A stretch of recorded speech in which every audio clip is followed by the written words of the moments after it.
Welcome to How You Livin', a transformative podcast featuring best-selling author, inspirational speaker, and minister, Dr. Rick Rigsby. And now, Dr. Rick.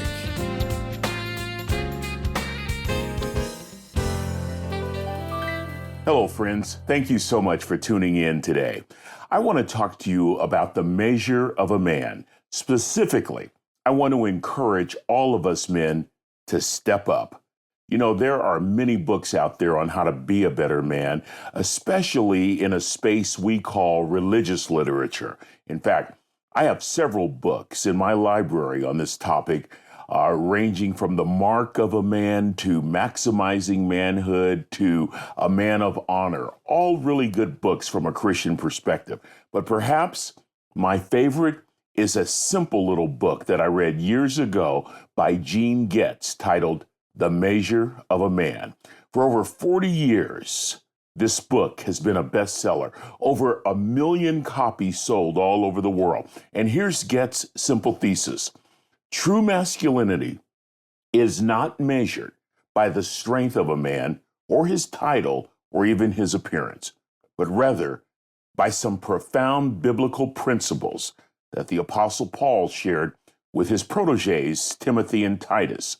Getz calls these principles the attributes of a godly man. And regardless of your religious beliefs or your faith, I believe these attributes can offer practical wisdom that can help all of us men be more authentic on a daily basis. For example, here are some of the attributes. Listen to these. Building a good reputation, moral purity, being a man of wisdom, being a man of character, becoming a fair-minded man, loving what is good. You know what I love most about this book is the fact that it is very practical. It's practical in its approach to life in general and to manhood in particular. And Getz is a master at keeping the attributes simple and relatable. Here's one of my favorites. In the chapter, Loving What is Good, Getz makes the argument that we all possess the power within us to choose good over evil. He illustrates in this fashion. Now, keep in mind with this illustration that he's writing this book in the 1970s when the brand new Boeing 747 is being launched as the airplane of the future. But anyway, the illustration is spot on. Getz stated, imagine for a moment what happens when a huge Boeing 747 taxis to the end of a runway and prepares to take off. When this gigantic jumbo jet is loaded with passengers, cargo, and fuel, its total weight reaches 500 tons. If we have a limited perspective on natural law, we would conclude that the law of gravity states this is a huge machine that should never leave the ground.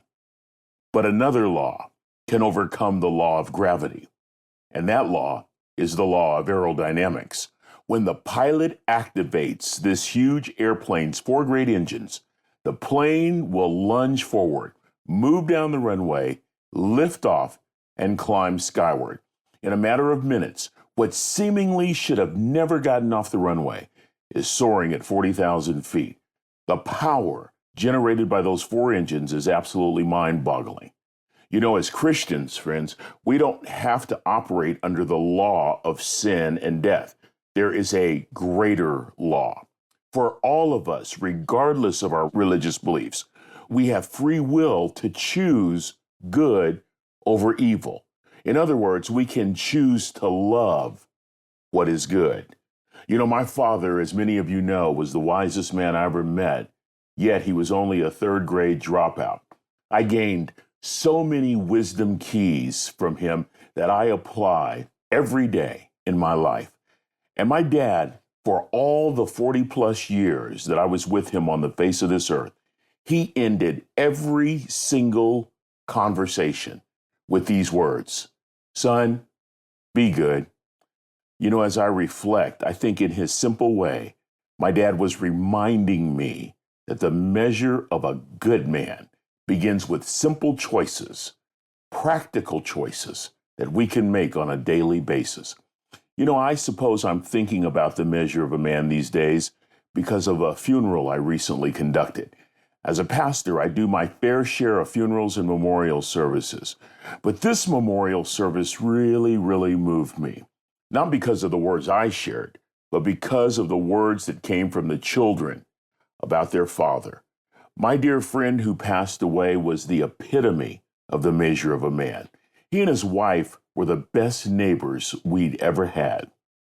You know, when I grew up back in the 1960s, you shared your food with neighbors. You shared vegetables from your garden with friends. I would be so embarrassed when my mother would say, "Baby, we're having beans today. Now take a bowl of beans next door to Mrs. Johnson's house." But that's what we did. We shared our food. We shared our resources. We were neighborly. And, you know, I think in many ways, my neighbors that I cherish, neighbors that I call our favorite neighbors, allowed me to reminisce. It was nostalgic because everything that came out of their garden ended up on our table. Now, here's the measure of a man. Watch this. You give this man a key to your home.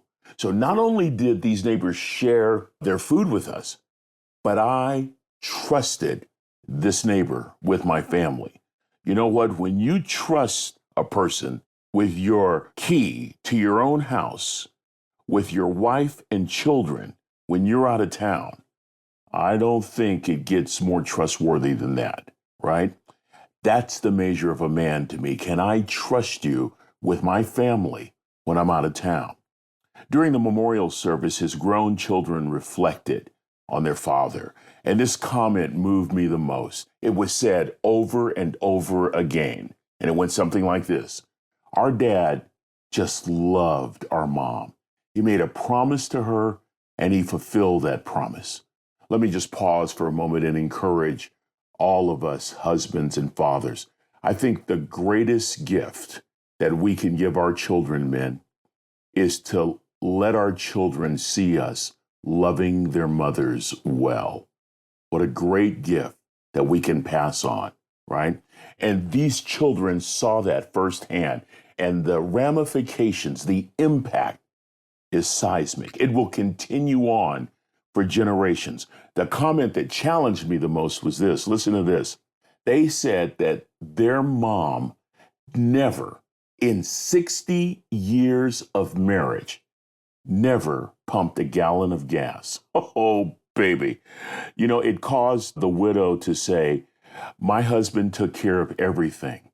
I never had to worry one day in our marriage. I want you to listen to these adjectives that describe my former neighbor, my dear friend.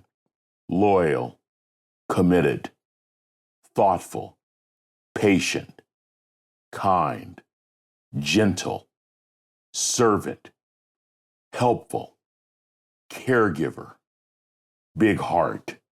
As a matter of fact, my friend was only 5'0", weighed 100 and nothing pounds, but 60 years ago, his high school football coach remarked, he may have the smallest hands on the team, but he's got the biggest heart. This, my friends, is the true measure of a man. My advice to self, Rick, worry less about defining masculinity based on a standard that values only what we see. Instead, focus more on being loyal, thoughtful, patient, kind, helpful. Men, let's commit to building a good reputation, to moral purity, to being men of wisdom, character, integrity, to becoming fair-minded men, men who use sound judgment and common sense, men who love what is good. As a matter of fact, friends, I have to tell you, the older I get, the more convinced I am that this is truly the measure of a man. As I conclude this particular episode of this podcast, I can hear my Father's voice ringing in my heart with a piercing familiarity. And his voice simply says, son, be good. So I say to you, men, be good. Be good. I want you to think about these things for a few days. And let's commit this very day to being the kind of men that our children would want to follow as an example. The kind of men that bless their wives, the kind of men that encourage and uplift their children, the kind of men that neighbors can depend on, the kind of men who stand up, who rise up. I want to be that kind of man. It has nothing to do with titles or status or education or degrees or muscles or looks, but it has everything to do with being the kind of men I believe that our moms and our dads always hope for. That's the measure of a man, and that's what I aspire to this very day. Men, join me, will you? That's going to do it for this episode. Until we meet again, this is Dr. Rick asking the most important question I can ask. How you living? Are you ready to make an impact in your world right now? Do you want to stop existing and start living your best life right now? Dr. Rick wants to give you the first chapter of his best-selling book, Lessons from a Third Grade Dropout, absolutely free. Just go to www.rickrigsby.com/free gift to get the print or audiobook right now. This is thepodcastfactory.com.